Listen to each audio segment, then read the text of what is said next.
بسم الله الرحمن الرحيم والنجم إذا هوى ما ضل صاحبكم وما غوى وما ينطق عن الهوى إن هو إلا وحي يوحى علمه شديد القوى ذو مرة فاستوى وهو بالأفق الأعلى ثم دنا فتدلى. عليكم ورحمة الله وبركاته. الحمد لله وحده والصلاة والسلام على من لا نبي بعده وعلى آله وصحبه ومن تبع رشده. أما بعد فإن أحسن الحديث كتاب الله وخير الهدي هدي محمد صلى الله عليه وسلم وشر الأمور محدثاتها وكل محدثة بدعة وكل بدعة ضلالة وكل ضلالة في النار. اللهم صل وسلم وبارك وأنعم على عبدك ورسولك محمد صلى الله عليه وعلى آله وصحبه أجمعين والتابعين لهم بإحسان إلى يوم الدين. أعوذ بالله من الشيطان الرجيم.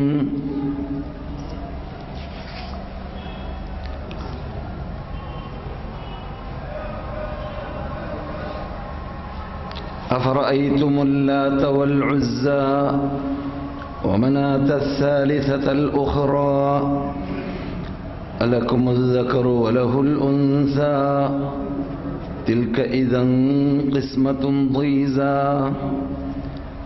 إن هي إلا أسماء سميتموها أنتم وآباؤكم ما أنزل الله بها من سلطان إن يتبعون إلا الظن وما تهوى الأنفس وما تهوى الأنفس ولقد جاءهم من ربهم الهدى. മാന്യ സഹോദര സഹോദരിമാരെ, മദീനവാസികളായ സദസ്യരെ, മറ്റു അതിഥികളെ, ശ്രോതാക്കളെ,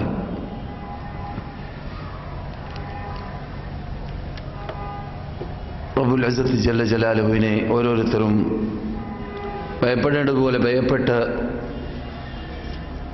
അവൻ്റെ ഇഷ്ടപ്പെട്ട ദാസന്മാരായ ദാസികളായി വർത്തിക്കാൻ സദാ പാടുപെടുക. അതിന് അല്ലാഹു തൗഫീഖ് നൽകട്ടെ. അല്ലാഹു ആദരിച്ച ബഹുമാനിച്ച ഇങ്ങനെയുള്ള ദിവസങ്ങളെ, ടൈമുകളെ, ഭൂമികളെ എല്ലാം ബഹുമാനിച്ച് ആദരിച്ച് അള്ളാഹിൻ്റെ ചിഹ്നങ്ങളെ പൊക്കിപ്പിടിച്ച് അവനെ പ്രീതിപ്പെടുത്തുന്നവരിൽ നമ്മെ അള്ളാഹു പെടുത്തുമാറാകട്ടെ. അപ്രകാരം കേൾക്കുന്ന ഉപദേശങ്ങൾ നിന്നിട്ട് ആഴ്ചതോറും ചേഞ്ചുകൾ ഉണ്ടാക്കാൻ വേണ്ടി പരിശ്രമിക്കണം. ഉപദേശങ്ങൾ നിന്നിട്ട് പകർത്താത്ത ഭാഗങ്ങൾ പകർത്താൻ വേണ്ടി പരിശ്രമിക്കണം. നമ്മുടെ പരലോക ലിസ്റ്റിൽ, റസീദിൽ വർധനവുണ്ടാക്കാൻ പരിശ്രമിക്കണം. അതിനും അല്ലാഹു നമുക്ക് തൗഫീഖ് നൽകുമാറാകട്ടെ. അപ്രകാരം നമ്മോട് ദുആ കൊണ്ട് വസിയത്ത് ചെയ്തതായ സഹോദര സഹോദരിമാർക്ക്, അവരിൽ നിന്നുള്ള രോഗികൾക്ക് പ്രത്യേകം അല്ലാഹു പരിപൂർണ ആരോഗ്യം നൽകട്ടെ. അവർ അനുഭവിച്ചു കൊണ്ടിരിക്കുന്നതായ പ്രയാസങ്ങൾ അകറ്റട്ടെ.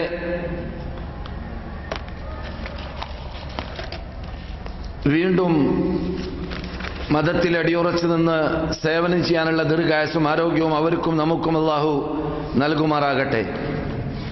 സഹോദര സഹോദരിമാരെ, വിശുദ്ധ മസ്ജിദുൽ ഹറാമിൽ ഇന്ന് ഡോക്ടർ ഉസാമ ഖയ്യാത്ത് ചർച്ചക്കെടുത്തതായ സബ്ജക്റ്റ് അഥവാ മക്കയിൽ അൽ ഫിതൻ എന്നതായിരുന്നു. ഇവിടെ അൽ ഫിതൻ എന്ന തലക്കെട്ടിൽ കൂടി തന്നെ കേസറ്റുകളുണ്ട്, അല്ലെങ്കിൽ CD-കളുണ്ട് ഇവൻ്റേത്. എങ്കിലും സാന്ദർഭോചിതമായിട്ടും നമ്മുടെ പതിവനുസരിച്ച് മിമ്പറുകളുടെ ഖുതുബകൾ ചർച്ചക്കെടുക്കലാണ് എന്നതുകൊണ്ടും ഓർമ്മ പുതുക്കാൻ വേണ്ടിയും വീണ്ടും ചില കാര്യങ്ങൾ അത്തരം വിഷയം പറയുമ്പോൾ പറയേണ്ട ഭാഗങ്ങളെ ഉണർത്തുന്നു. നേരിട്ട് മദീനയിൽ നിന്നിട്ട് നിങ്ങൾ കേട്ടതായ ഖുതുബ ഏകദേശം നിങ്ങൾ അറബി ഭാഷ അറിയുന്നവരായതുകൊണ്ട്, പഠിച്ചുകൊണ്ടേയിരിക്കുന്നവരായതുകൊണ്ട് മനസ്സിലാക്കി കാണുമെന്നാണ് ഞാൻ കരുതുന്നത്.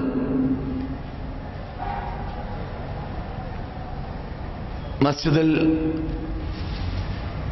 ഇമാം തുർക്കി അഥവാ റിയാദിന്റെ മധ്യത്തിൽ വെച്ച് നടന്നതായ ഖുതുബയിൽ ഷെയ്ഖ് അബ്ദുൽ അസീസ് ആല ഷെയ്ഖ് തർബിയത്തുൽ അബ്നാഇ എന്ന സബ്ജക്റ്റാണ് ചർച്ചക്കെടുത്തിട്ടുള്ളത്. സഹോദര സഹോദരിമാരെ, വാസ്തവത്തിൽ ഫിതൻ എന്ന പദം കേൾക്കുമ്പോൾ അറബി ഭാഷയിൽ ഉള്ള ഫിതനും മലയാളത്തിൽ ഉള്ള ഫിത്നയും വ്യത്യാസമുണ്ട്. നാം മലയാളത്തിൽ ഒരർത്ഥം മാത്രമാണ് ഫിത്ന എന്ന വാക്കുകൊണ്ട് കരുതാറുള്ളത്. അങ്ങും ഇങ്ങും ഫിത്ന നടത്തുക എന്ന, ഫിത്ന പറയുക എന്ന ഒരു ശൈലി മലയാള ഭാഷയിൽ കാണാം. അതല്ല അറബിയിൽ ഉദ്ദേശിക്കുന്ന ഫിതൻ. അറബിയിൽ ഫിതൻ എന്ന് പറഞ്ഞാൽ അത് വിശാലമായ അർത്ഥം കുറിക്കുന്നതായ ഒരു പദമാണ്. അതിൽ പെട്ട ഒരർത്ഥമാണ് ഇന്ന് മക്ക ഇമാമ് ഊന്നിപ്പറഞ്ഞതായ അർത്ഥം. അതാണ് പരീക്ഷണങ്ങൾ എന്നത്. ഫിതൻ എന്നാൽ പരീക്ഷണം എന്ന അർത്ഥമാണ്. അതെ, നമുക്ക് യഥാർത്ഥത്തിൽ പരീക്ഷണം എന്ന പദം നമ്മുടെ മുമ്പിൽ വിട്ടുകിടക്കുമ്പോൾ നമ്മുടെ കുട്ടികളും സമ്പത്തുകളുമെല്ലാം പരീക്ഷണമാണ് എന്ന ശൈലി ഖുർആനിൽ പറയുന്നതായിട്ട് കാണാം. പരീക്ഷണം ഇന്നമാ അംവാലുക്കും ഔലാദുക്കും ഫിത്ന, നിങ്ങളുടെ സമ്പത്തുകളും നിങ്ങളുടെ മക്കളും നിങ്ങൾക്ക് പരീക്ഷണമാണ് എന്ന ശൈലി ഖുർആനിൽ പറയുന്ന കാണാം.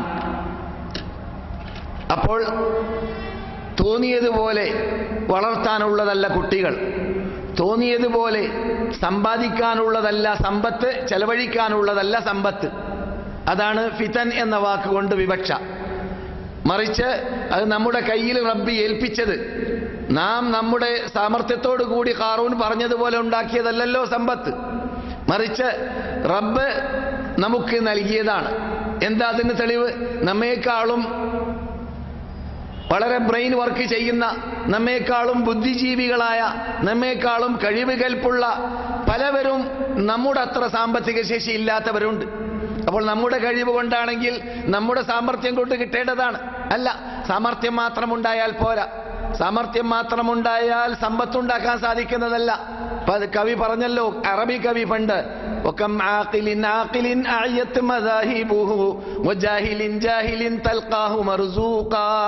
എത്ര എത്ര ബുദ്ധിജീവിയാണ് ആയത്ത് മദാഹിബു, അദ്ദേഹത്തിന് ജീവിക്കാൻ പറ്റുന്നില്ല. ബുദ്ധിജീവിയായാൽ ജീവിക്കാൻ പറ്റിക്കൊള്ളുമെന്നില്ല. അതുപോലെ തന്നെ വജാഹിലിൻ ജാഹിലിൻ, ബുദ്ധി ഉപയോഗിക്കാൻ അത്ര കൂടുതൽ കഴിവില്ലാത്ത എത്ര എത്ര വ്യക്തികളാണ്, വിഡ്ഢികളാണ്. തൽഖാഹു മർസൂഖ, പേലസ് കിട്ടുന്നു, സമ്പത്തുണ്ടാക്കുന്നു, കാശുള്ള ആളായി മാറുന്നു.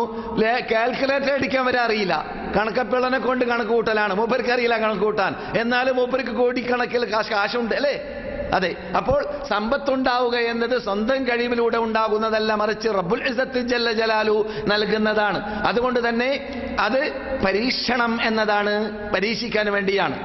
അമ്മൽ ഇൻസാനു ഇദാ മബ്തലാഹു റബ്ബുഹു ഫഅക്റമഹു വനഅമ ഫയഖൂലു റബ്ബി അക്രമൻ വഅമ്മാ ഇദാ മബ്തലാഹു ഫഖദറ അലൈഹി റിസ്ഖഹു ഫയഖൂലു റബ്ബി അഹാനൻ. സൂറത്ത് അൽ ഫജ്ർ, സൂറത്തിൽ ലോകാത്ഭുത ഗ്രന്ഥമാകുന്ന, ലോകത്തിന് ഇന്ന് വരെ മറുപടി പറയാൻ പറ്റാത്ത, ലോകത്തോട് വെല്ലുവിളിച്ചുകൊണ്ടേയിരിക്കുന്ന ഈ ലോകാത്ഭുത ഗ്രന്ഥത്തിൽ റബ്ബുൽ ഇസ്സത്ത് ജല്ല ജലാലുഹു വിവരിച്ച ചില ഭാഗങ്ങളാണ് നിങ്ങളെ ഞാൻ കേൾപ്പിച്ചത്. അമ്മൽ ഇൻസാനു ഇദാ മബ്തലാഹു റബ്ബുഹു ഫഅക്റമഹു വനഅമ, മനുഷ്യന് കാശുകൾ ലഭിക്കുമ്പോൾ ഫഅക്റമഹു വനഅമഹു, അവന് ധാരാളം കാശുകളും സമ്പത്തുകളും ലഭിക്കുമ്പോൾ അവൻ പറയുന്നു റബ്ബി അക്രമൻ, റബ്ബി എന്നെ എന്തോരു സ്നേഹിച്ച് ബഹുമാനിച്ച് ആദരിച്ചു എന്ന്. റബ്ബ് പറയുന്ന അല്ല, മബ്തലഹു റബ്ബുഹു, റബ്ബ് അവനെ പരീക്ഷിക്കുകയായിരുന്നു സമ്പത്തിലൂടെ എന്ന്. ആ കാശ് എന്ത് കാട്ടുന്നു? അള്ളാന്റെ വഴിയിൽ ചെലവഴിക്കുന്നുണ്ടോ? അവന്റെ കുട്ടികൾക്ക് ചെലവഴിക്കുന്നുണ്ടോ? അവന്റെ കുടുംബത്തിൽ അവൻ ചെലവഴിക്കുന്നുണ്ടോ? അല്ല കള്ളു കുടിച്ച് വേസ്റ്റ് ആക്കുന്നുണ്ടോ? അല്ല വ്യഭിചരിച്ച് വേസ്റ്റ് ആക്കുന്നുണ്ടോ? അല്ല തോന്നിവാസം കാട്ടി വേസ്റ്റ് ആക്കുന്നുണ്ടോ എന്ന് പരിശോധിക്കാൻ വേണ്ടിയാണ് അവന് ഞാൻ നൽകിയത്. അമ്മൽ ഇൻസാനു ഇദാ മബ്തലാഹു റബ്ബുഹു ഫഅക്രമഹു വനഅമഹു ഫയഖൂലു റബ്ബി അക്രമൻ വഅമ്മാ ഇദാ മബ്തലാഹു ഫഖദറ അലൈഹി റിസ്ഖഹു. ഇനി നാം അവന് റിസ്ഖിനെ മുട്ടിപ്പിച്ചാൽ, ഇടുക്കിയാൽ, ഖദറ എന്ന് പറഞ്ഞാൽ ഇടുക്കുക, കൂടുതൽ സമ്പത്ത് നൽകാതിരിക്കുക. ഫയഖൂൽ, അവൻ പറയുന്നതാണ് റബ്ബി അഹാനൻ, റബ്ബി എന്നെ നിന്യപ്പെടുത്തി, നിസ്സാരപ്പെടുത്തി. റബ്ബ് പറയുന്ന അല്ല, മബ്തലാഹു, അവനെന്ത്, അവനെ പരിശോധിക്കുകയായിരുന്നു എന്ന്.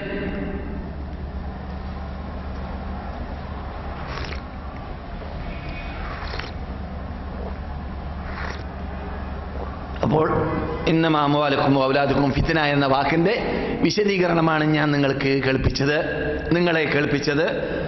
അത് നമ്മുടെ സമ്പത്തിൽ, അതുപോലെ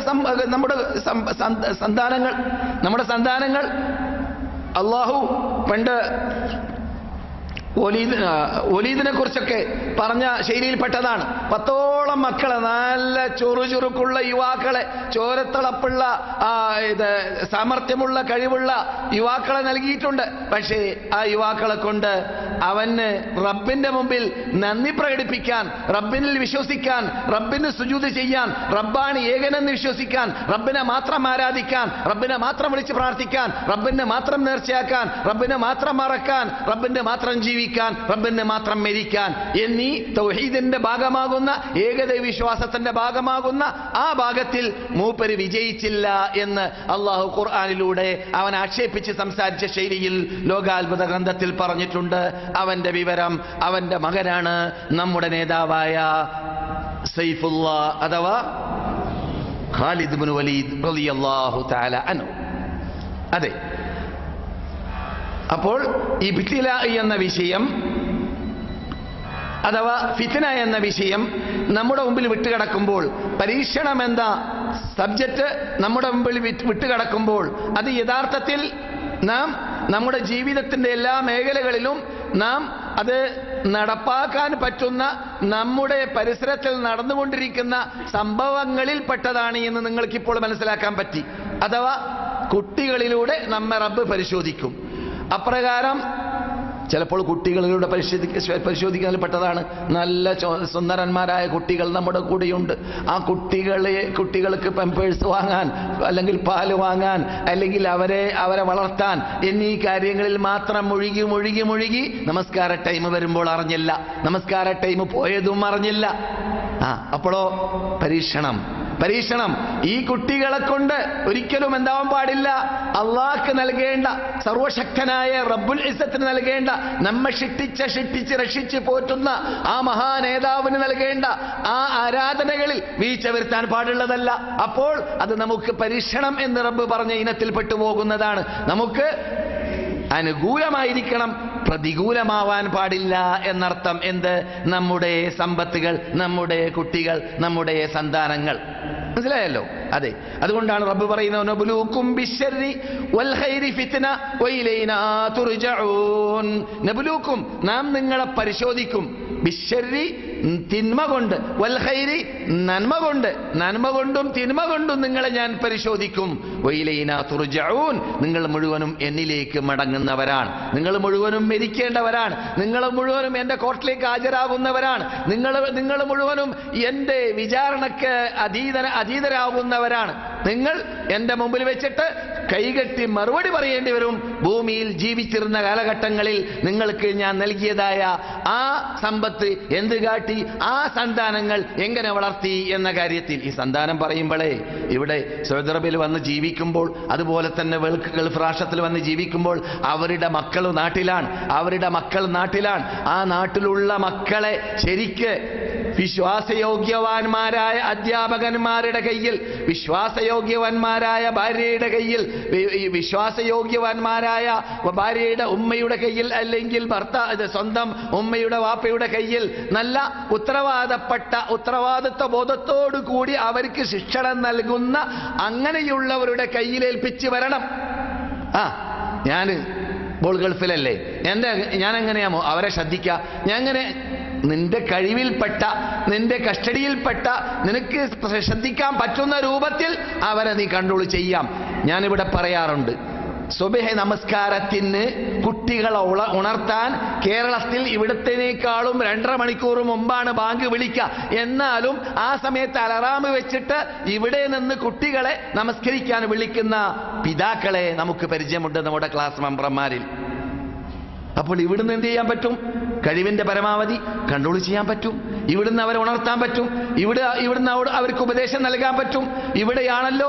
പിന്നെ നമ്മളാൽ സാധിക്കുന്ന രൂപത്തിലുള്ള എല്ലാം നാം ചെയ്ത് കഴിഞ്ഞു. നല്ല ഇസ്ലാമിക് ശിക്ഷണം നൽകുന്നതായ കോളേജിലോ യൂണിവേഴ്സിറ്റിയിലോ അധ്യാപകന്മാരിലേക്കോ അവരെ ഏൽപ്പിച്ചു കൊടുത്തു.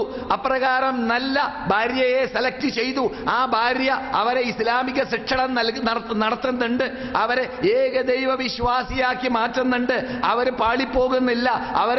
അവരുടെ വിശ്വാസത്തെ സംരക്ഷിക്കാനുള്ളതായ പ്രതിരോധ വകുപ്പ് അവർക്ക് ഞാൻ നൽകി കഴിഞ്ഞു. ഇതെല്ലാം കാട്ടിയ ശേഷം പിന്നെയും അവർ വ്യതിചലിച്ചു പോവുകയാണെങ്കിൽ അതിന് നീ ഉത്തരവാദിയല്ല. പിന്നെ അവർ വ്യതിചലിച്ചു പോവുകയാണെങ്കിൽ അതിന് നീ അതല്ല, ഉത്തരവാദിയല്ല. കാരണം നിന്റെ ബാധ്യതകൾ നീ നിർവഹിച്ചു കഴിഞ്ഞാൽ അത് റബ്ബ് കാണുന്നുണ്ട്, അത് റബ്ബ് കുറിക്കുന്നുണ്ട്. അതെ, റബ്ബുൽ ഇസ്സത്ത് ജല്ല ജലാലുഹു നമ്മോട് പറയുന്ന ശൈലി അറിയാം. എന്ത്? വമാ യൽഫിളു മിൻ ഖൗലിൻ ഇല്ലാ ലദൈഹി റഖീബുൻ അതീദ്. ലോകാത്ഭുത ഗ്രന്ഥത്തിൽ ആദമിന്റെ സന്തതി ഒരു വാക്കുച്ചരിക്കുമ്പോൾ അവരെ റഖീബ് അതീദ് ശരിക്ക് വീക്ഷിക്കുന്നുണ്ട്, കാണുന്നുണ്ട്, റിക്കാർഡാക്കുന്നുണ്ട്. ഇന്ന റസൂലനാ, വേറെ ആയത്തിൽ ഇന്ന റസൂലനാ ലദൈഹിം യക്തുബൂൻ. നമ്മുടെ പ്രതിനിധികളായ എഴുത്തുകാർ അവർ ചെയ്യുന്ന പ്രവർത്തനത്തെ, ക്രൂരകൃത്യമാണെങ്കിൽ അത്, നന്മയാണെങ്കിൽ അത് അവകൾ കുറിച്ചുകൊണ്ടേ ഇരിക്കുന്നുണ്ട്, എന്റെ അടുക്കൽ ഹാജരാക്കിക്കൊണ്ടേ ഇരിക്കുന്നുണ്ട്. ഈ പ്രപഞ്ചനാഥനായ റബ്ബുൽ ഇസ്സത്ത് ജല്ല ജലാലുഹു, ആ നാഥനായ അല്ലാഹു, അവന്റെ സിഡിമാർ നമുക്ക് പറയാൻ പറ്റുമെങ്കിൽ അവന്റെ മലക്കുകൾ, മാലാക്കന്മാർ നമ്മുടെ കൂടെയുണ്ട്. അവർ കാണുന്നുണ്ട്, അവർ കുറിക്കുന്നുണ്ട്.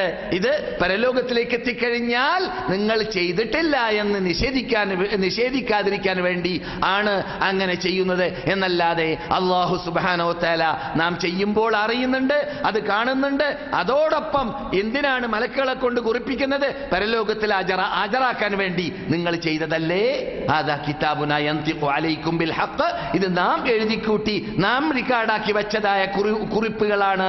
ഈ സാധനം നിങ്ങൾ കള്ള് കുടിച്ച രൂപം, നിങ്ങൾ വ്യഭിചരിച്ച രൂപം, നിങ്ങൾ പീല ഹൗസിൽ ക്യൂ നിന്ന രൂപം, നിങ്ങൾ പലിശ ബാങ്കിൽ ക്യൂ നിന്ന രൂപം, നിങ്ങൾ ചെയ്തതായ ക്രൂരകൃത്യങ്ങൾ, നിങ്ങളുടെ ആക്രമണങ്ങൾ, നിങ്ങളുടെ അനീതികൾ, നിങ്ങളുടെ തട്ടിപ്പുകൾ, നിങ്ങളുടെ വെട്ടിപ്പുകൾ, നിങ്ങളുടെ വഞ്ചനകൾ, നിങ്ങളുടെ ചതിവുകൾ, ഇതെല്ലാം കുറിക്കപ്പെട്ട് കഴിഞ്ഞതിന് ശേഷം അവിടുന്ന് പറയപ്പെടും ഹാദാ കിതാബുനാ, ഇത് നമ്മുടെ ഗ്രന്ഥമാണ്. നിങ്ങൾ ഭൂമിയിൽ ജീവിച്ചിരുന്ന കാലഘട്ടങ്ങളിൽ നിങ്ങൾ ചെയ്തതിനെ ക്രോഡീകരിച്ചതാണ്. യൻതിഖു അലൈക്കും ബിൽ ഹഖ്. അത് നിങ്ങളോട് പറയുന്നത് സത്യം മാത്രമാണ്. നിങ്ങൾ ചെയ്തത് മാത്രമേ അതിൽ കയറുകയുള്ളൂ, അതിൽ കടന്നിട്ടുള്ളൂ, അതിൽ കുറിച്ചിട്ടുള്ളൂ. നിങ്ങൾ പറയാത്തതോ നിങ്ങൾ ചെയ്യാത്തതോ അതിൽ കുറിക്കപ്പെട്ടിട്ടില്ല.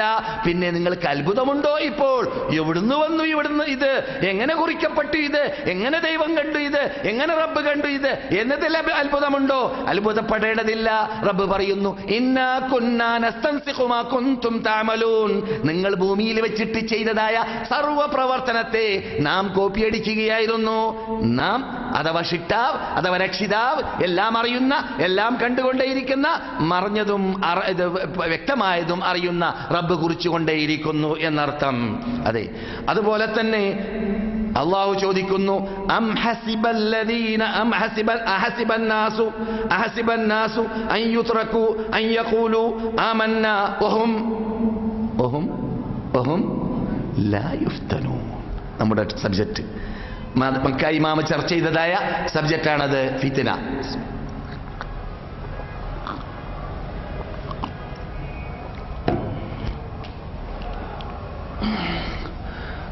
സഹോദര സഹോദരിമാരെ,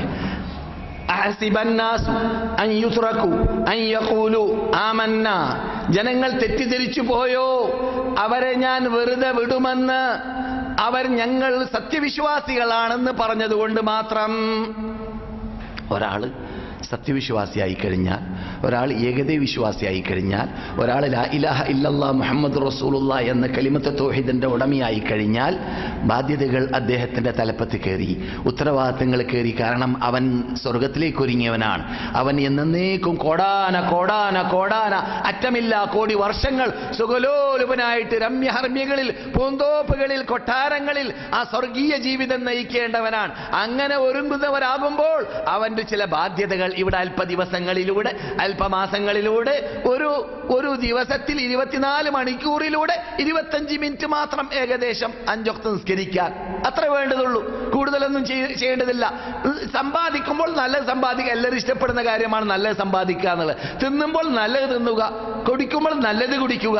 അപ്രകാരം തന്നെ മറ്റുള്ളവരെ ദ്രോഹിക്കാതിരിക്കുക, മറ്റുള്ളവരെ വഞ്ചിക്കാതിരിക്കുക, മറ്റുള്ളവരുടെ സമ്പത്ത് അപഹരിക്കാതിരിക്കുക, കളവ് പറയാതിരിക്കുക, സത്യം മാത്രം പറയുക, സത്യസന്ധരായി ജീവിക്കുക. നന്മ മാത്രമേ ഈ മതം ഇത് പഠിപ്പിക്കുന്നുള്ളൂ. അപ്രകാരം തന്നെ ചാർച്ച ബന്ധങ്ങൾ പുലർത്തിക്കൊണ്ടേയിരിക്കുക. അമുസ്ലിമായിരുന്നാലും ഒരു വ്യക്തി അദ്ദേഹം മുസ്ലിമായി, അദ്ദേഹത്തിന്റെ ഭാര്യ മുസ്ലിമല്ല എങ്കിലും അല്ലെങ്കിൽ അദ്ദേഹത്തിന്റെ ഉമ്മ മുസ്ലിമല്ല, അദ്ദേഹത്തിന്റെ വാപ്പ മുസ്ലിമല്ല എന്നായിരുന്നാലും അവരുടെ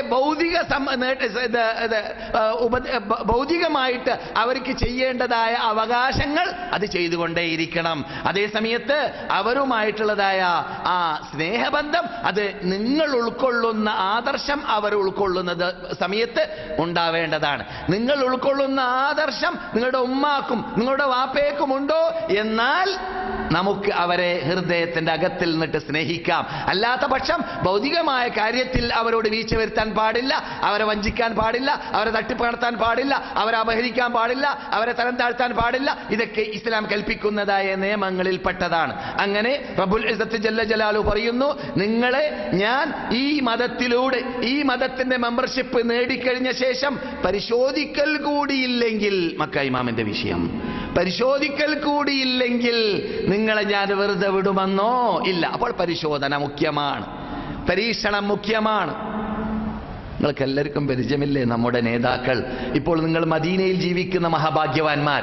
നമുക്ക് നമ്മുടെ ഹിസ്റ്ററിയെ, നമ്മുടെ പ്രതാപത്തെ, നമ്മുടെ നേതാക്കൾ ചെയ്ത പ്രവർത്തനത്തെ, അവർ ചെയ്തതായ നാട്ടുകളിൽ വെച്ചിട്ട് ഓർക്കാൻ, അത് ചിന്തിക്കാൻ, അത് പറയാൻ, അത് പഠിപ്പിക്കാൻ, അത് ഉൾക്കൊള്ളാൻ ഇവിടെ വെച്ചിട്ട് സാധിക്കുന്നു അല്ലേ? അത് മഹാഭാഗ്യമാണ്. എന്നാൽ മക്ക എന്ന ആ മഹാമണ്ണിൽ വെച്ചിട്ട് ഈ വിശുദ്ധ പ്രസ്ഥാനമാകുന്ന ഏകദൈവ വിശ്വാസമായ ലാ ഇലാഹ ഇല്ലല്ലാഹ്, അല്ലാഹു അല്ലാതെ വേറെ ദൈവമേ ഇല്ല, ആരാധ്യ, യഥാർത്ഥത്തിൽ ആരാധിക്കപ്പെടാൻ പറ്റുന്ന ശക്തിയേ ഇല്ല, വ്യക്തിയേ ഇല്ല. ഈ ബിംബങ്ങളെല്ലാം അത് ആരാധിക്കപ്പെടേണ്ടതല്ല.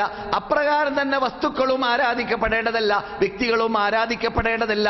ഷിട്ടാവായ റബ്ബ് അത് എന്നെന്നും ജീവിക്കുന്നവനാണ്, ജീവിച്ചു കൊണ്ടേയിരിക്കുന്നവനാണ്. അവന് തുടക്കമില്ല, അവന് അവസാനമില്ല.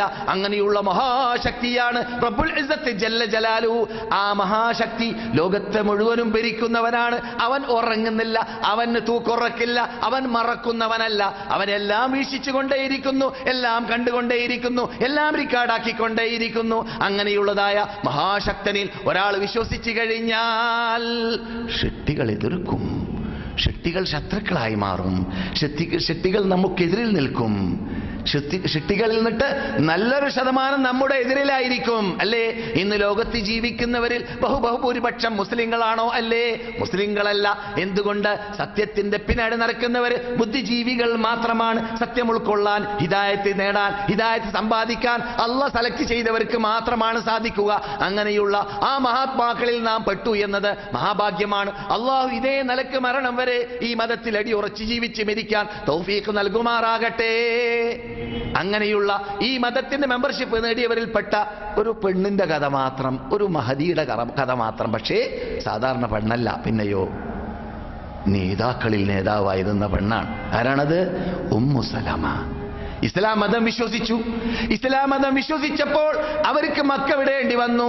ആദ്യമായിട്ട് മക്കയിൽ നിന്നിട്ട് ഹിജ്റ പോയ പെണ്ണുങ്ങളുടെ കൂട്ടത്തിൽ ഒരു പെണ്ണായിരുന്നു ഉമ്മു സലമ. എവിടേക്ക്? എത്യോപ്യാകുന്ന അമുസ്ലിങ്ങളുടെ നാട്ടിലേക്ക്, അഥവാ ക്രിസ്ത്യാനികളുടെ നാട്ടിലേക്ക്, എത്യോപ്യയിലേക്ക്, അബ്സീനിയയിലേക്ക്. ആ മഹദി വീണ്ടും മടങ്ങി വന്ന് മക്കയിൽ താമസിക്കുമ്പോൾ ഇസ്ലാമിന്റെ ആദ്യ കാലഘട്ടത്തിൽ ഈ മതത്തിൽ മെമ്പർഷിപ്പ് നേടിയവരായ അല്പം കൈകൊണ്ടെണ്ണ മാത്രമുള്ള ആ മഹാത്മാക്കളാകുന്ന നേതാക്കൾ, അവര് കുലീനന്മാരായതും നേതാക്കളായതും തറവാട്ടിൽപ്പെട്ടവരായതും ഇതെല്ലാം ആയതോടുകൂടി തന്നെ അവരെ ബഹിഷ്കരിക്കപ്പെട്ടു, അവരെ തള്ളപ്പെട്ടു, അവരെ പരീക്ഷിക്കപ്പെട്ടു, അവരെ നാടുകടത്തപ്പെട്ടു. അവരിൽപ്പെട്ട ഒരു മഹാനേതൃത്വമാണ് ഉമ്മു സലമ റളിയല്ലാഹു തആല അൻഹാ. ഉമ്മു സലമ അവരെ കുറിച്ച് തന്നെ റിപ്പോർട്ട് ചെയ്യുന്ന വാർത്തകൾ കേൾക്കുക. അവര് ഇസ്ലാം മതത്തിന് മെമ്പർഷിപ്പ് നേടിയതായ സന്ദർഭത്തിൽ അവരുടെ ഭർത്താവായ അബൂ സലമ, ഈ രണ്ട് വ്യക്തിയും അവരുടെ മകനായ സലമ, ആ മൂന്ന് വ്യക്തിയും കൂടി മദീനയിലേക്ക് ഹിജ്റ വന്ന രംഗം. മദീനയിലേക്ക്, നിങ്ങൾ കാണുന്ന ഈ നാട്ടിലേക്ക് 1434 വർഷം മുമ്പ് ഹിജ്റ വന്നവരാണ് ഇവിടെയുള്ളതായ സഹാബാക്കളും അവർക്ക് മുമ്പ് നേതൃത്വമായ നമ്മുടെയും ലോക മുസ്ലിങ്ങളുടെ നേതൃത്വമായ നമ്മുടെയും മുസ്ലിങ്ങളുടെയും കണ്ണിലുണ്ണിയായ നമ്മുടെ ഈ തൊട്ട് അദ്യവിഷമ കൊള്ളുന്ന മഹാവ്യക്തിത്വമായ ഈ പള്ളിയിൽ നമസ്കരിച്ചവരാണെന്ന് പറയപ്പെടുന്ന വ്യക്തിയായ ആര്? നബിയുനാ മുഹമ്മദ് റസൂലുള്ളാഹിയും അവരുടെ കൂടെ ഇവിടെ ഹിജ്റ വന്ന മക്കക്കാരായ മുഹാജിറുകളും അല്ലേ? ആ മുഹാജിറുകളിൽ നിന്ന് ആദ്യമായിട്ട് ഹിജ്റ വന്നവരിൽപ്പെട്ട, ആദ്യമായിട്ട് ഹിജ്റ വന്ന സ്ത്രീകളിൽപ്പെട്ട ഒരു സ്ത്രീയുടെ കഥയാണ് നിങ്ങൾ കേൾക്കുന്നത്. ഒരു സ്ത്രീയുടെ ജീവിതമാണ് നിങ്ങൾ കേൾക്കുന്നത്. അവർ സ്വന്തം അവർ സ്വന്തം ഹിസ്റ്ററി അവർ സ്വന്തം നമുക്ക് പഠിപ്പിച്ചിരുന്നു. മക്കയിൽ വെച്ചിട്ട് ഞാൻ സാധാരണക്കാരനല്ല, സാധാരണ വ്യക്തിയല്ല. ആര്? ഉമ്മു സലമ. പിന്നെയോ ഖുറൈശി വംശത്തിൽ അബൂജഹലിന്റെ കുടുംബമാണ്. ഖുറൈശി വംശത്തിൽപ്പെട്ട ലോകത്തിലുള്ള കുടുംബത്തിൽ ഏറ്റവും ഉയർന്ന കുടുംബമാണ് ഖുറൈശി വംശം. അതിൽ ഏറ്റവും ഉയർന്ന കുടുംബമാണ് ഹാഷിം കുടുംബം. ആ കുടുംബത്തിലാണ് നബിയുനാ മുഹമ്മദ് റസൂലുള്ളാഹി ജനിച്ചത്. ആ മഹദിയായ ഉമ്മു സലമ പറയുന്നു, ഞാനും എൻ്റെ ഭർത്താവും കൂടി ഹിജ്റ വരാൻ, അഥവാ മക്ക വെടിഞ്ഞുകൊണ്ട് ആദർശത്തെ സംരക്ഷിക്കാൻ, ലാ ഇലാഹ ഇല്ലല്ലാഹയെ കാത്തുരക്ഷിക്കാൻ, അതിന് കോട്ടം തട്ടാതിരിക്കാൻ, ആ ആദർശത്തിനെ സംരക്ഷിക്കാൻ വേണ്ടി ഞാനും എൻ്റെ ഭർത്താവും കൂടി മക്കയിൽ നിന്നിട്ട് മദീനയിലേക്ക് പുറപ്പെട്ടു. അങ്ങനെ പുറപ്പെടാൻ തീരുമാനിച്ച വാർത്ത മക്കക്കാരറിഞ്ഞപ്പോൾ എന്ത് ചെയ്തു? വിട്ടില്ല. ആര് വിട്ടില്ല? സ്വന്തം കുടുംബക്കാര് വിട്ടില്ല. അവർ പറഞ്ഞു പോകാൻ പറ്റൂല. ഈ കല്യാണമൊക്കെ കഴിച്ചിട്ട് ഇവിടെ നിന്ന് മതം മാറിപ്പോവാ, മതം മാറുമ്പോൾ ഉണ്ടാകുന്നതായ പരീക്ഷണങ്ങളിൽ മഹാപരീക്ഷണം ഈ കുടുംബത്തിലൂടെ നാം കാണുന്നു. അതനുഭവിച്ചു. പുതുമുസ്ലിങ്ങളാണവർ, ഇസ്ലാമിൽ മെമ്പർഷിപ്പ് നേടിയവരാണവർ. ആ അങ്ങനെയുള്ള പുതുമുസ്ലിങ്ങളായ ഉമ്മു സലമയും അബൂ സലമയും മദീനയിലേക്ക് ഹിജ്റ വന്ന, അഥവാ മക്ക ഒഴിച്ച് മദീനയിലേക്ക് ആദർശത്തെ, വിശ്വാസത്തെ സംരക്ഷിക്കാൻ വേണ്ടി വന്നതായ കഥയാണ് നാം കേൾക്കുന്നത്. പറ്റൂല എന്ന് പറഞ്ഞു. എന്നിട്ടോ അവരെ പോകുന്നതിന് തടഞ്ഞു. ആര്? ഉമ്മു സലമയുടെ കുടുംബക്കാര്.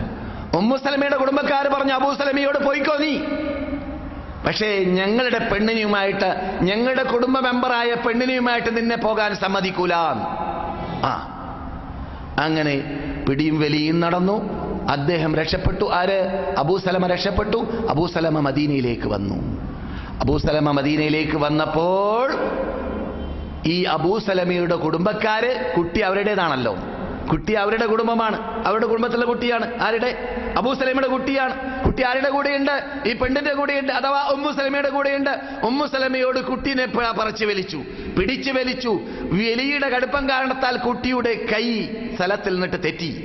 കുട്ടിക്ക് മുല കുടിക്കുന്ന കുട്ടിയാണ്. കുഞ്ഞോനമന പൈതലിനെ അവർ പിടിച്ചു വലിച്ചു. അവരവരുടെ ഭാഗത്ത് കൊണ്ടുപോയി കുട്ടിയെ അറസ്റ്റ് ചെയ്തു. ഉമ്മു സലമയുടെ കുടുംബക്കാരും അബൂ സലമയുടെ കുടുംബക്കാര് കുട്ടിയെ സലമയുമായിട്ട് പോയി ഉമ്മു സലമന്റെ വീട്ടിലേക്കും. അങ്ങനെ മൂന്ന് വ്യക്തികളെ, കുട്ടി വേറെ, ഉമ്മ വേറെ, വാപ്പ വേറെ ആയി മാറി. എന്ത് കാരണത്താൽ? ആദർശ സംരക്ഷണത്തിന് വേണ്ടി മാത്രം. أحسب الناس أن يتركوا أن يقولوا آمنا وهم لا يفتنون. ജനങ്ങൾ തെറ്റിദ്ധരിച്ചു പോയോ അവർ ഞങ്ങൾ വിശ്വാസികളാണെന്ന് പറഞ്ഞത് കാരണത്താൽ അവരെ ഞാൻ വെറുതെ വിടുമെന്ന്? ഇല്ല, അവരെ പരീക്ഷിക്കാതെ. അപ്പോൾ പരീക്ഷണം അനിവാര്യമാണ്. ഒരു പക്ഷേ പരീക്ഷണങ്ങളൊന്നുമില്ലാതെ തറവാട് മുസ്ലിമായി ജീവിക്കുന്ന വ്യക്തിക്ക് മരിക്കാൻ ചിലപ്പോൾ സാധിച്ചേക്കാം. എന്നാലും അവന്റെ ജീവിതത്തിൽ അവൻ പരീക്ഷണം ഏൽക്കേണ്ടി വരുന്നു. അവൻ പെണ്ണിനെ കാണുമെന്ന് പൂതിയുണ്ട്, പെണ്ണിന് ഭംഗിയുണ്ട്, ഇവന് കണ്ണുണ്ട്, അവന് വികാരമുണ്ട്, അവൾക്കും വികാരമുണ്ട്. ഇസ്ലാം പറയുന്നു, നോക്കരുത്, നിനക്ക് അനുവദിക്കപ്പെട്ട പെണ്ണല്ലെങ്കിൽ അവിടെയും പരീക്ഷണത്തിനിരയാകുന്നു. അപ്പോൾ ഒരു മുസ്ലിമായി ജീവിക്കാൻ തീരുമാനിച്ചാൽ എ മുതൽ Z വരെ അവൻ മരണം വരെ പരീക്ഷണത്തിന് വിധേയമാണെന്നർത്ഥം. അതുകൊണ്ട് ഒരു പ്രയാസവുമില്ല. കാരണം ഈ പരീക്ഷണത്തിന് പകരം ലഭിച്ചുകൊണ്ടേയിരിക്കുന്നു, പ്രതിഫലം ലഭിച്ചുകൊണ്ടേയിരിക്കുന്നു, ഗ്രേഡ് കൂടിക്കൊണ്ടേയിരിക്കുന്നു. സ്വർഗത്തിൽ പേര് റിസർവ് ചെയ്യാൻ അവൻ അർഹനായി മാറിക്കൊണ്ടേയിരിക്കുന്നു എന്നർത്ഥം. അതുകൊണ്ട് പ്രയാസപ്പെടേണ്ടതുമില്ല. ഉമ്മു സലമ ഒരു സ്ഥലത്ത്, കുട്ടി മറ്റൊരു സ്ഥലത്ത്, അബൂ സലമ മദീനയിൽ. ആലോചിച്ചു നോക്കുങ്ങൾ, നിങ്ങൾ ആലോചിച്ച് നോക്ക്. നമ്മുടെ നേതാക്കളുടെ സ്ഥിതിയാണ്. നമുക്കൊക്കെ എത്ര സുഖം എന്ന് ജീവിക്കാൻ. നമുക്ക് വല്ല പ്രയാസമുണ്ടോ മുസ്ലിമായി ജീവിക്കാൻ? ഇന്ത്യയിൽ മതേതര രാഷ്ട്രത്തിൽ മുസ്ലിങ്ങൾക്ക് ജീവിക്കാൻ ഒരു പ്രയാസവുമില്ല. ഓരോ വ്യക്തിക്കും അവനവന്റെ മതവുമായിട്ട് സ്വതന്ത്രനായി ജീവിക്കാൻ ഒരു പ്രയാസവുമില്ല. പ്രസംഗിക്കാനോ ഒരു പ്രയാസവുമില്ല. ഞാൻ ഈ പ്രസംഗിക്കുന്ന സീസുള്ള പ്രസംഗം കേരളത്തിൽ പ്രസംഗിച്ചൂടെ? പ്രസംഗിക്കാം, ഇല്ലേ? പ്രസംഗിച്ചൂടെ? അതെ, ഇത് സാധിക്കാത്ത സ്ഥലം ലോകത്തിലുണ്ട്. സൗദി അറേബ്യ അല്ലാത്ത എത്രയോ അറബ് രാഷ്ട്രത്തിൽ വരെ ഇന്നുണ്ട്. ഇത് ഇസ്ലാമിനെ കുറിച്ച് തന്നെ പറയാൻ പറ്റാത്ത നാടുകളുണ്ട്. സുബ്ഹാനല്ലാഹ്. അല്ലാഹു അവരെ ഹിദായത്തിലാക്കട്ടെ, സന്മാർഗത്തിലേക്ക് നയിക്കട്ടെ. പറഞ്ഞു വരുന്നത് പരീക്ഷണം നേരിടേണ്ടി വരുന്നതായ ശൈലിയെ കുറിച്ചാണ്.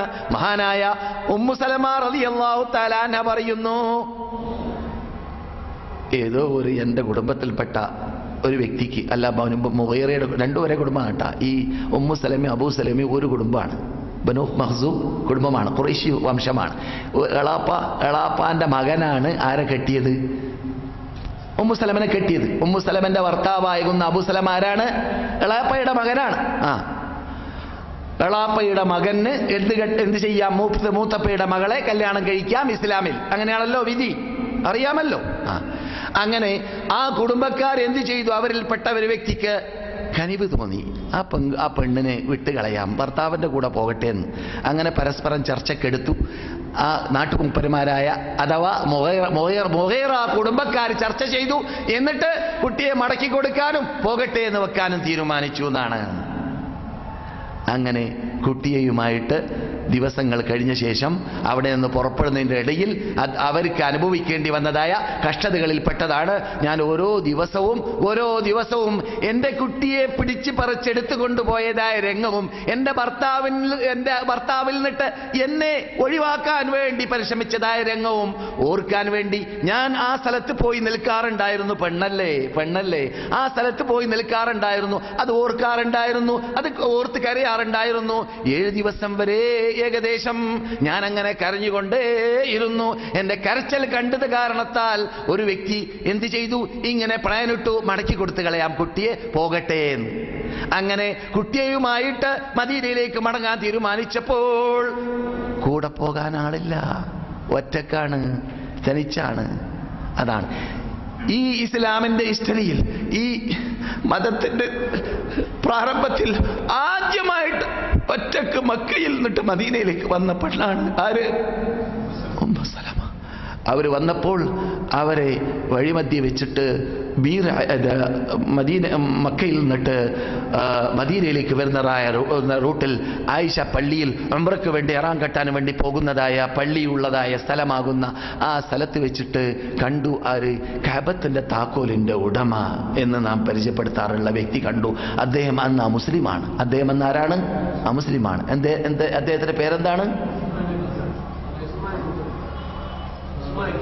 അത് കേട്ടു, നിങ്ങൾ കേൾക്കട്ടെ. ഉസ്മാൻ ഇബ്നു തൽഹ. പഠിച്ചോളി, എന്ത്? ഉസ്മാൻ ഇബ്നു തൽഹ. ഉസ്മാൻ ഇബ്നു തൽഹ കഅബയുടെ താക്കോലിന്റെ ഉടമയാണ്.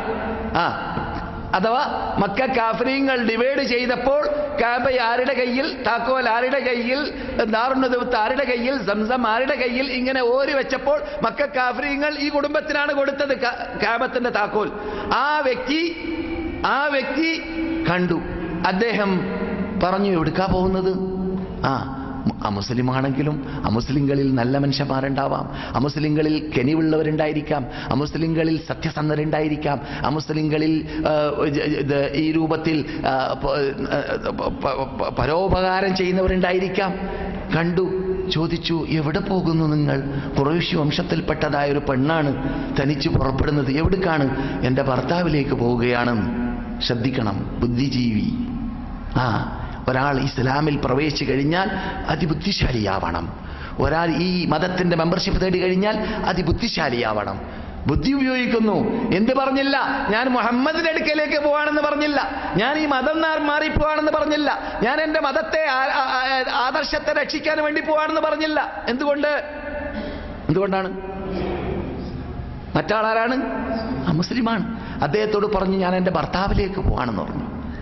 അപ്പോൾ നിങ്ങൾ തനിച്ചു പോകരുത്, ഞാൻ കൊണ്ടാക്കി തരാമെന്ന് പറഞ്ഞു. അങ്ങനെ മഹാനായ ഉസ്മാൻ ഇബ്നു തൽഹ, എന്തുകൊണ്ട് ഞാൻ മഹാൻ എന്ന് പറയുന്നു? അദ്ദേഹം അന്ന് മുസ്ലിമാണെങ്കിലും അദ്ദേഹം നമ്മുടെ മതത്തിന്റെ മെമ്പർഷിപ്പ് നേടിയതായ നേതാവാണ്, നമ്മുടെ നേതാവാണ്. അദ്ദേഹം പറഞ്ഞു, ഞാൻ കൊണ്ടാക്കി തരാം, ഒരു കാര്യം ചെയ്യൂ, ഈ നിങ്ങളുടെ ഒട്ടകത്തിന്റെ മീതെ നിങ്ങൾ കയറിക്കോളി, ഞാൻ നിങ്ങളോട് കൂടി വരാം. അങ്ങനെ രണ്ടുപേരും യാത്ര പോകുന്നു, മദീനയിലേക്ക് പുറപ്പെടുന്നു. നിങ്ങൾക്കറിയാം, മദീന മക്ക 465 കിലോമീറ്റർ ദൂരെയുള്ള സ്ഥലത്തിൽ കൂടി വളരെ പ്രയാസപ്പെട്ട് വേണം ഒട്ടകയാത്ര ചെയ്യണമെങ്കിൽ. മഹദിയാകുന്ന നമ്മുടെ ഉമ്മ പറയുന്നു, അഥവാ ഉമ്മു സലമ. ഉമ്മു സലമ ആരാണ്? നമ്മുടെ ഉമ്മയാണ്. അബൂ സലമ മരിച്ച ശേഷം ആരാണ് കല്യാണം കഴിച്ചത്? റസൂലുള്ളാഹി സ്വല്ലല്ലാഹു അലൈഹി വസല്ലം, നമ്മുടെ നേതാവായ ദൂതരുടെ ഭാര്യയാണ്. നിങ്ങൾ ചർച്ചകൾ ചെയ്ത് നിങ്ങൾ കേട്ടുകൊണ്ടിരിക്കുന്ന കഥ സഹോദരി ഉമ്മു സലമ റളിയല്ലാഹു തആല അൻഹ പറയുന്നു, എന്തോ ഒരു മര്യാദയുള്ള മനുഷ്യനാണ് ആ മനുഷ്യൻ. അദ്ദേഹം മുസ്ലിം ആയതോടൊപ്പം അദ്ദേഹം ഞാൻ ആവശ്യം നിറവേറ്റാൻ പോകുമ്പോൾ ദൂരെ പോയി നിൽക്കും. എന്നിട്ട് ആവശ്യം നിറവേറ്റി കഴിഞ്ഞ ശേഷം ഞാൻ ഒട്ടകത്തിന്റെ ഹൗദജിൽ കയറിയിരിക്കുന്നത് വരെ പ്രതീക്ഷിച്ചിരിക്കും. അങ്ങനെ ഒട്ടകത്തിന്റെ മീതെ ഞാൻ കയറിയിരുന്നാൽ കടിഞ്ഞാണ് പിടിച്ചുകൊണ്ട് എൻ്റെ കൂടെ നടക്കുകയും ചെയ്യും. അങ്ങനെ മര്യാദ പുലർത്തുന്നതായ ഒരു വ്യക്തിയായിരുന്നു എന്ന്. അദ്ദേഹം ഖുബ വരെ വന്നു. ഖുബയിലേക്ക് എത്തിയപ്പോൾ അദ്ദേഹം ബിസിനസ്സുകാരനാണ്. അദ്ദേഹത്തിന് അറിയാം ഖുബ, അദ്ദേഹത്തിന് അറിയാം മദീന, അദ്ദേഹത്തിന് മദീനയുടെ ചുറ്റുപാടും അന്തരീക്ഷങ്ങളും അറിയാം. കടന്ന ഉടനെ തന്നെ പറയുകയുണ്ടായി, നിങ്ങളുടെ ഭർത്താവ് ഈ ഭാഗത്തിലായിരിക്കും ഉണ്ടായിരിക്കുക എന്ന് ഞാൻ മനസ്സിലാക്കുന്നു എന്ന് പറഞ്ഞുകൊണ്ട് അദ്ദേഹം സ്ഥലം വിടുകയും ചെയ്തു. അള്ളാഹുവിൻ്റെ റസൂലിലേക്ക് ഉമ്മു സലമ റളിയല്ലാഹു തആല അൻഹ വരികയുണ്ടായി. അള്ളാഹുവിൻ്റെ റസൂലാണ്, എല്ലാവർക്കും പരിചയമുള്ള വീട്. അവരിലൂടെ ഭർത്താവിലേക്ക് എത്തി. ആ ഭർത്താവുമായി കണ്ടുമുട്ടി. ആദ്യം മദീനയിലേക്ക് ഹിജ്റ വന്ന വ്യക്തിയായിരുന്നു ആര്? അബൂ സലമ റളിയല്ലാഹു തആല അൻഹ. ഈ പറയുന്ന അബൂ സലമ അല്പ വർഷങ്ങൾക്ക് ശേഷം ഉഹദ് പോർക്കളത്തിൽ നടന്ന യുദ്ധത്തിലായിരിക്കാം പരിക്കേറ്റു. അദ്ദേഹം പിൻകാലഘട്ടത്തിൽ ഷഹീദായി മരിക്കുകയും ചെയ്തു. ഷഹീദായി മരിക്കുന്നതിൻ്റെ ഇടയിൽ അദ്ദേഹത്തിന് 3 കുട്ടികളുണ്ട്. ഉമറുണ്ട്, ദുർറത്തുണ്ട്, ഉമ്മു സലമയല്ലാതെ സൈനബുണ്ട്. അങ്ങനെ 3 കുട്ടികളുണ്ട്. ദുർറ, സൈനബ്, ഉമർ എന്ന 3 കുട്ടികളുണ്ട്. ഈ 4ാമത്തെ കുട്ടിയാണ് ഏത്? ആദ്യം ജനിച്ച കുട്ടി. എവിടുന്ന ജനിച്ചത്? എത്യോപ്യയിൽ നിന്നിട്ട് ജനിച്ച കുട്ടിയാണ് സലമ എന്ന കുട്ടി. സലമ ആൺകുട്ടിയാണ്, പെൺകുട്ടിയല്ല. സലമ ആൺകുട്ടിയാണ്, പെൺകുട്ടിയല്ല. റസൂലുള്ളാഹി സ്വല്ലല്ലാഹു അലൈഹി വസല്ലം ഒരു വ്യക്തി മരിച്ചു കഴിഞ്ഞാൽ, ഭർത്താവ് മരിക്കൽ അള്ളാന്റെ വിധി അങ്ങനെയാണെങ്കിൽ നിർബന്ധമാണ്. ഉമ്മ മരിക്കൽ നിർബന്ധമാണ്, വാപ്പ മരിക്കൽ നിർബന്ധമാണ്, കുട്ടികൾ മരിക്കൽ നിർബന്ധമാണ്. ആര് മരിച്ചാലും പകരം നൽകണേ റബ്ബേ എന്ന് പ്രാർത്ഥിക്കൽ അനുവദനീയമാണ്. അങ്ങനെയുള്ള പ്രാർത്ഥന ഉമ്മു സലമ പ്രാർത്ഥിച്ചു. ഏറ്റവും ഉത്തമമായത് നൽകണം, ഏറ്റവും നന്മയുള്ളത് നൽകണം, ഈ മുസീബത്തിന് പകരം നൽകണം എന്നൊക്കെ. ഒരാൾക്ക് മരണമുണ്ടായിക്കഴിഞ്ഞാൽ, ഒരാൾ മരിച്ചു കഴിഞ്ഞാൽ ആ മരിച്ച വീട്ടുകാർ പറയുന്ന വാക്കുകളിൽ പെട്ടതാണ്. ആ വാക്ക് ഇവരും പ്രാർത്ഥിച്ചിരുന്നു. ആ പ്രാർത്ഥന ഫലമായിട്ട് അല്ലാഹു സുബ്ഹാനഹു വ തആല നൽകിയതായ നേതൃത്വമാണ്, നൽകിയതായ ഭർത്താവാണ് ആര്? നബിയുനാ മുഹമ്മദ് റസൂലുള്ളാഹി സ്വല്ലല്ലാഹു അലൈഹി വസല്ലം. ഈ ചരിത്രത്തിലൂടെ, വളരെ ഷോർട്ടാണ്, ചരിത്രത്തിലൂടെ നാം പഠിച്ച പാഠമെന്താണ്? വളരെ പരീക്ഷിക്കപ്പെട്ട രംഗം, വളരെ പരീക്ഷിക്കപ്പെട്ട രംഗം. അപ്പോൾ ഒരാൾ ഈ മതത്തിൽ മെമ്പർഷിപ്പ് നേടുമ്പോൾ ഉണ്ടാകുന്നതായ പ്രയാസമാണ് നമ്മുടെ നേതാക്കളിലൂടെ നാം കണ്ടത്. ഇത് ഖിയാമത്ത് നാൾ വരെ സംഭവിക്കുന്ന കാര്യമാണ്.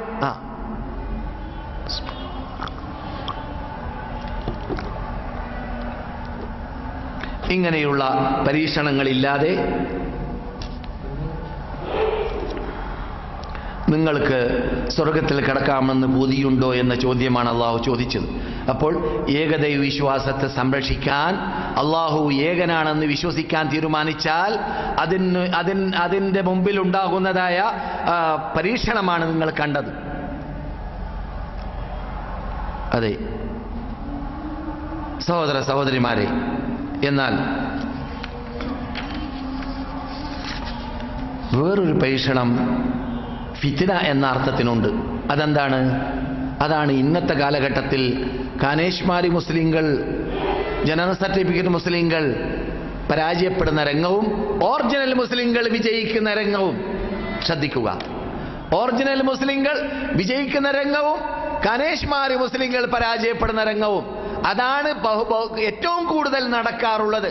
ഫിത്ന എന്ന വാക്കിന്റെ അർത്ഥത്തിൽ ഉൾക്കൊള്ളുന്നതായ പരീക്ഷണം അതേതാണ്? ശുബുഹാത്ത്. അതേതാണ്? ശുബുഹാത്ത്. എന്താണ് ശുബുഹാത്ത് എന്ന് പറഞ്ഞാൽ? ശുബുഹാത്ത് പറഞ്ഞാൽ എന്താണ്?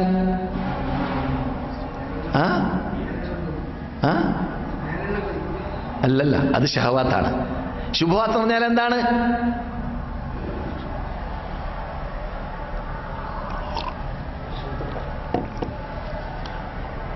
ആശയക്കുഴപ്പം.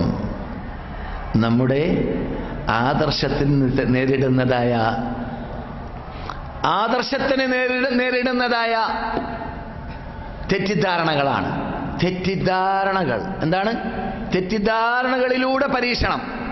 പല തെറ്റിദ്ധാരണകൾ പലർക്കും വരും. നമ്മുടെ കൂട്ടത്തിൽ ഇപ്പോൾ ബുദ്ധിപൂജകന്മാരായി ദീനിൽ നിന്നിട്ട് ഇങ്ങനെ അല്പാൽപമായി ബേക്കോട്ടടിക്കുന്നതായ വിഭാഗമുണ്ട്. എന്തിലൂടെയാണ്?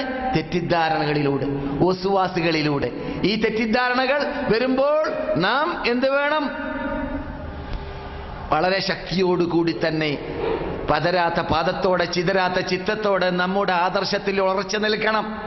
നമ്മുടെ ആദർശത്തിൽ ഉറച്ചു നിൽക്കണം. നമ്മുടെ ആദർശത്തിൽ വ്യതിചലിപ്പിക്കാൻ വേണ്ടി ഓറിയന്റലിസ്റ്റുകാരുണ്ട്, കമ്മ്യൂണിസ്റ്റുകാരുണ്ട്, സോഷ്യലിസ്റ്റുകാരുണ്ട്, സെക്കുലറിസത്തിന്റെ ഉടമകളുണ്ട്, ബുദ്ധിപൂജകന്മാരുണ്ട്, അതിന് പുറമെ ദേഹേച്ഛയുടെ ഉടമകളുമുണ്ട്. ഇതെല്ലാം നമ്മുടെ ആദർശത്തിനെ വ്യതിചലിപ്പിക്കുന്നതായ, നമ്മുടെ ആദർശം, നമ്മുടെ വിശ്വാസത്തിൽ നിന്നിട്ട് വ്യതിയാനം സംഭവിക്കാൻ സാധ്യതയുള്ളതായ ഫിത്ന. ഈ ഫിത്ന ഖിയാമത്ത് നാൾ വരെ ഉണ്ടാകും. അതാണ് ഇന്ന് മക്ക ഇമാം ഊന്നി പറഞ്ഞതായ വിഷയം. മക്ക ഇമാം മക്കയിലുള്ള മിമ്പറിന്റെ മീതെ വെച്ച് ഇന്ന് ഖുതുബോദിയപ്പോൾ അവർ ഓതിയതായ ഹദീസുകളിൽ പെട്ടതാണ് എന്ത്? ഖിയാമത്ത് നാളാകുമ്പോൾ അപകടങ്ങൾ വർദ്ധിച്ചുകൊണ്ടേയിരിക്കും. അന്ത്യദിനം അടുത്തുകൊണ്ടിരിക്കുമ്പോൾ അപകടങ്ങൾ വ്യാപകമായി കൊണ്ടേയിരിക്കും. ദീനിനെ അവൻ വിൽക്കുന്നതാണ്. ദുനിയാവിന് പകരം ദീനിനെ വിൽക്കും. ദീനിനെ വിൽക്കും ദുനിയാവിന് പകരം. രാവിലെ ഒരാൾ മുസ്ലിമായിരിക്കും, വൈകുന്നേരം കാഫിറായിരിക്കും. വൈകുന്നേരം മുസ്ലിമായിരിക്കും, രാവിലെ കാഫിറായിരിക്കും. അഥവാ രാവിലെ മുസ്ലിമായവൻ ചുറ്റുപാട് അന്തരീക്ഷം, ഇയാൾ അങ്ങനെ പ്രസംഗിക്കുന്നു, അയാൾ ഇങ്ങനെ പ്രസംഗിക്കുന്നു, ഇയാൾ അത് പറയുന്നു, ഇയാൾ ഇത് പറയുന്നു, ആ ലേഖനം അത് പറയുന്നു, ആ നെറ്റിൽ കൂടി ഇതൊഴുകുന്നു. അങ്ങനെ നമ്മുടെ ആദർശത്തിന് ഘടകവിരുദ്ധമായ പല തെറ്റിദ്ധാരണകൾ. മനസ്സിലായോ? ആരാണ് താഴെ? ക്ലാസ്സുമായി ബന്ധമില്ലാത്ത ആളാണെങ്കിൽ പുറത്താക്കുക. ഇത് നമ്മുടെ ആദർശവുമായി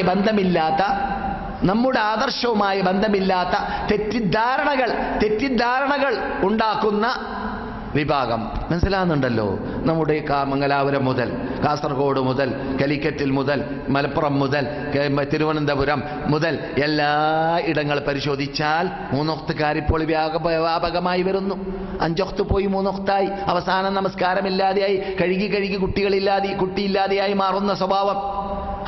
അപ്രകാരം തന്നെ ജിന്ന് നിഷേധിക്കുന്നവർ, സിഹർ നിഷേധിക്കുന്നവർ, മാരണം നിഷേധിക്കുന്നവർ, ഇസ്ലാമിലുള്ള പലതും നിഷേധിക്കുന്നവർ, ഇസ്സത്ത് നിഷേധിക്കുന്നവർ, ഇതൊക്കെ ദീനിലുള്ള നാം പഠിച്ചു വെച്ച, നമ്മുടെ നേതൃത്വങ്ങൾ പഠിപ്പിച്ച, നമ്മുടെ ഖുർആൻ സ്ഥാപിച്ച, നമ്മുടെ ഖുർആൻ അംഗീകരിക്കുന്നവർ അംഗീകരിക്കേണ്ട കാര്യങ്ങളെല്ലാം ഇപ്പോൾ എതിർക്കപ്പെടുന്നു. അപ്പോൾ നമ്മുടെ വിശ്വാസം കുന്നുകയറുന്നു എന്നർത്ഥം. നമ്മുടെ വിശ്വാസം കുന്നുകയറുന്നു. ഈ പരീക്ഷണം മഹാപരീക്ഷണമാണ്. ഈ പരീക്ഷത്തിൽ നിന്ന് രക്ഷപ്പെടാൻ എന്ത് വേണം? ശരിക്ക് ദീനിനെ കുറിച്ച് വിവരമുണ്ടാവണം. ഈ മതത്തിന്റെ ആധികാരികത കുറിക്കുന്ന ഗ്രന്ഥങ്ങൾ പഠിക്കണം. സത്യം പോലെ പറയുന്നവരെ കണ്ടെത്തണം. സത്യം പോലെ പഠിക്കാൻ പരിശ്രമിക്കണം. അത് എഴുതുന്ന പുസ്തകങ്ങൾ വായിക്കണം. അത് പ്രചരിപ്പിക്കുന്ന പ്രസംഗങ്ങൾ കേൾക്കണം. അങ്ങനെയുള്ള CD-കൾ കേൾക്കണം. അതല്ലാത്തവ കേൾക്കാതിരിക്കുകയും വേണം. ഞാൻ എന്തേ കഴിവുള്ളവരല്ലേ, ഞാൻ എന്തേ ബുദ്ധിജീവിയല്ലേ, ഞാൻ എന്തേ ആ CD കേട്ടാൽ എനിക്ക് ഒന്നും വരാൻ പോകുന്നില്ല എന്ന് മനസ്സിലാക്കരുത്. ഏതെങ്കിലും ഒരു ദുർബല നിമിഷത്തിൽ പൈശാചിക ശല്യം തട്ടാൻ സാധ്യതയുണ്ട്. അതോടുകൂടി നിന്റെ വിശ്വാസം കുന്നുകയറാൻ സാധ്യതയുണ്ട്. മനസ്സിലാകുന്നുണ്ടല്ലോ? അതുകൊണ്ട് ഞാൻ കാനേഷ്മാര് മുസ്ലിം അല്ലേ, ഞാൻ തറവാട് മുസ്ലിം അല്ലേ, ഞാൻ തറവാട് മുസ്ലിമായ എന്നെ വ്യതിചലിപ്പിക്കാൻ ആരെക്കൊണ്ടാ സാധിക്കുക എന്നാരും പറയരുത്.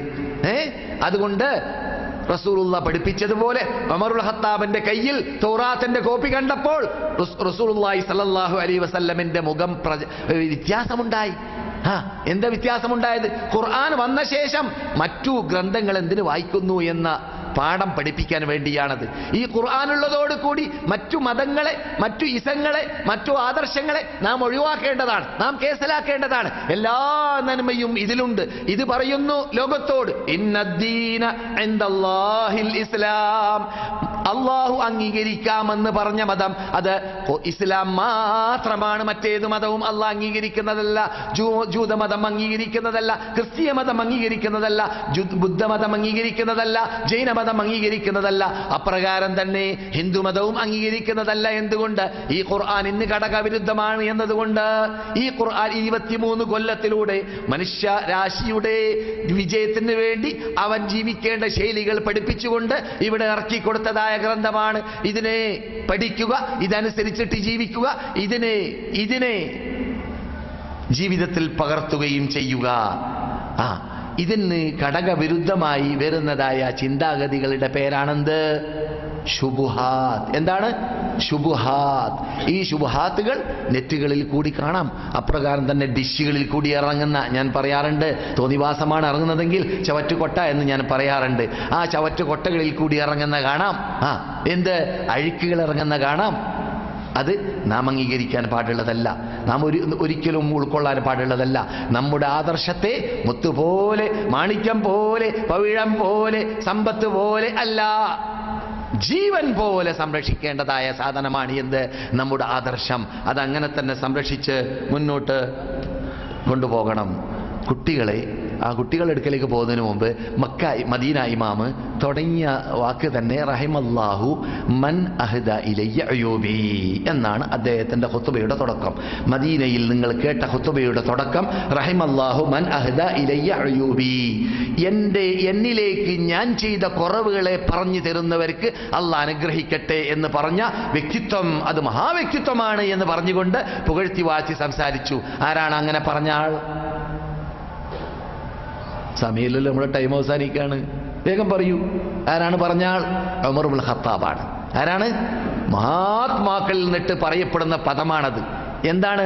ഒരാള് മറ്റാളിലുള്ളതായ കുറവുകൾ പറയുകയാണെങ്കിൽ അദ്ദേഹം ആ കുറവ് പറയുന്ന വ്യക്തി നമ്മുടെ നേർക്കുനേരെ പറയുകയാണെങ്കിൽ ആ കുറവ് പറഞ്ഞു തരുന്ന വ്യക്തി നമ്മെ സ്നേഹിക്കുന്നത് കൊണ്ടാണത്. ഇല്ലെങ്കിൽ പറയില്ല. ജനങ്ങളുടെ മുമ്പിൽ വെച്ചിട്ട് വഷളാക്കലല്ല. എന്തെങ്കിലും ഒരു കുറവ് ഒരാളിൽ കണ്ടാൽ അയാളെ വിളിച്ചിട്ട് പറയാ, അല്ല സഹോദര, നിന്നിൽ നിന്ന് കുറവുണ്ടെന്ന് പറയുക. മനസ്സിലായില്ലേ? അത് അങ്ങനെ നമ്മുടെ കുറവ്, മൻ അഹ്ദ ഇലയ്യ അയ്യൂബി, എന്നിലേക്ക് എൻ്റെ കുറവുകളെ ഹദിയ ചെയ്യുന്ന ആൾ. എന്താ ഹദിയ ചെയ്യുന്ന ആള് അത് മറച്ചു പറയുകയാണെങ്കിൽ, നമ്മുടെ മുമ്പിൽ വെച്ചിട്ട് പറയുന്നില്ലെങ്കിൽ അതെന്തായി? അത് നമ്മെ പരദൂഷണം പറയലായി. നമ്മുടെ കുറവിനെ നേർക്ക് നേരെ നമ്മെ നോക്കിയും കൊണ്ട് നിങ്ങളിൽ ഇങ്ങനെയുള്ള കുറവുകളുണ്ട് എന്ന് പറഞ്ഞാൽ നമുക്ക് ആ കുറവ് നികറ്റാം. ആരാ കുറവില്ലാത്ത ആൾ? മനില്ലദീ മാ സഅഖത് വമൻ ലഹുൽ ഹുസ്നാ ഫഖത്. അറബി പഴവഴി ഞാൻ പറയാറുണ്ട്. എന്ത്? മനില്ലദീ മാ സഅഖത്, ആരാണ് തീരെ തെറ്റില്ലാത്ത ആൾ? വമൻ ലഹുൽ ഹുസ്നാ ഫഖത്, ആരാണ് എല്ലാം നന്മ ചെയ്യുന്ന ആൾ? രണ്ടുമില്ല. എല്ലാരിലും എന്തുണ്ടാവാം? കുറവുണ്ടാവാം. ആ കുറവുകളെ നികറ്റുക എന്നതാണ് ഒരു മുസ്ലിം, യഥാർത്ഥ മുസ്ലിം ചെയ്യേണ്ടത്. എന്ന് പറഞ്ഞുകൊണ്ട് ഈ കാര്യങ്ങളെ വിശദീകരിച്ച് സംസാരിക്കുകയായിരുന്നു ആര്? ഡോക്ടർ അബ്ദുൽ ബാരിസ് ബൈത്തി മദീന റസൂലുള്ളാഹിന്റെ മിമ്പറിന്റെ മീതെ വെച്ചിട്ട് പ്രസംഗിച്ചപ്പോൾ റിയാദിൽ ഇന്നത്തെ റേഡിയോ പ്രക്ഷേപണം ചെയ്തതായ വിഷയം കുട്ടികൾക്ക് എങ്ങനെയാണ് ഇസ്ലാമിക ശിക്ഷണം നൽകേണ്ടത് എന്നതായ വിഷയമാണ്. അത് നീണ്ട വിഷയമാണ്. അത് സംസാരിക്കാൻ നമ്മുടെ മുമ്പിൽ സമയമില്ല. നമ്മുടെ ടൈം അതിക്രമിച്ചിരിക്കുകയാണ്. പക്ഷേ നിങ്ങളൊരു കാര്യം ചെയ്യണം. എന്ത്? പുതുമുഖങ്ങളുമായി കാലേ കൂട്ടി 2:15, ഏറ്റവും കൂടിയാൽ 2:15 തന്നെ ഇവിടെ എത്താൻ വേണ്ടി പരിശ്രമിക്കണം. ളുഹറിന്റെയും അസറിന്റെയും ഇടയിലുള്ളതായ ടൈം വളരെ പരിമിതമാണ്. സുഹൃത്തുക്കൾ എന്നിട്ട് ചിലർ പറഞ്ഞതുപോലെ അദ്ദേഹത്തിന്റെ സഹോദരൻ ഹോസ്പിറ്റലാണ്, അല്ലെങ്കിൽ രോഗിയായി കിടക്കുകയാണ്. അദ്ദേഹത്തിന് വേണ്ടി ദുആക്കുക. അല്ലാഹുമ്മ അഇസ്സൽ ഇസ്ലാം വൽ മുസ്ലിമീൻ വഅദില്ല ശിർക്ക് വൽ മുശ്രിക്കീൻ വൻസുർനാ അൽ ഖൗമിൽ കാഫിരീൻ. നമ്മിൽ നിന്നിട്ട് രോഗമുള്ളവരുടെ രോഗം അല്ലാഹു സുഖപ്പെടുത്തട്ടെ. നമ്മിൽ നിന്നിട്ട് മരിച്ചവർക്ക് അല്ലാഹു പുറത്തു കൊടുക്കട്ടെ.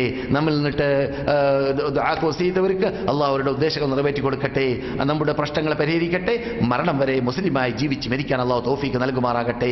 അല്ലാഹുമ്മ അഇസ്സൽ ഇസ്ലാം വൽ മുസ്ലിമീൻ വഅദില്ല ശിർക്ക് വൽ മുശ്രിക്കീൻ വൻസുർനാ അലൽ ഖൗമിൽ കാഫിരീൻ. അല്ലാഹുമ്മ മൻ അറാദനാ വഅറാദ ദീനനാ വഅറാദ ദഅവതനാ വഅറാദ ബിലാദൽ ഹറമൈൻ വഅറാദ ഖാദത ബിലാദൽ ഹറമൈൻ സുഅൻ അല്ലാഹുമ്മ ഫാശിഗ്ഹുഹു ഫീ നഫ്സി വജഅൽ തദ്ബീറഹു തദ്മീറാ. നസ്അലുക കുല്ലമാ സഅലക ബിഹി അബ്ദുക വനബിയ്യുക മുഹമ്മദുൻ സല്ലല്ലാഹു അലൈഹി വസല്ലം വനസ്തഈദുക കുല്ലമാ ഇസ്തആദക മിൻഹു അബ്ദുക വനബിയ്യുക മുഹമ്മദുൻ സല്ലല്ലാഹു അലൈഹി വസല്ലം. നഊദു ബിക മിൻ ജഹദിൽ ബലാഇ വദറകിൽ ശഖാഇ വസൂഇൽ ഖളാഇ വമൗത്തിൽ ഫുജാഇ وشماتة الأعداء. نعوذ بك من علم لا ينفع وقلب لا يخشع وقلب لا يخشع وبطن لا تشبع وعين لا تدمع ودعاء لا يستجاب. اللهم صل على محمد وعلى آل محمد وآخر دعوانا أن الحمد لله رب العالمين. السلام عليكم ورحمة الله.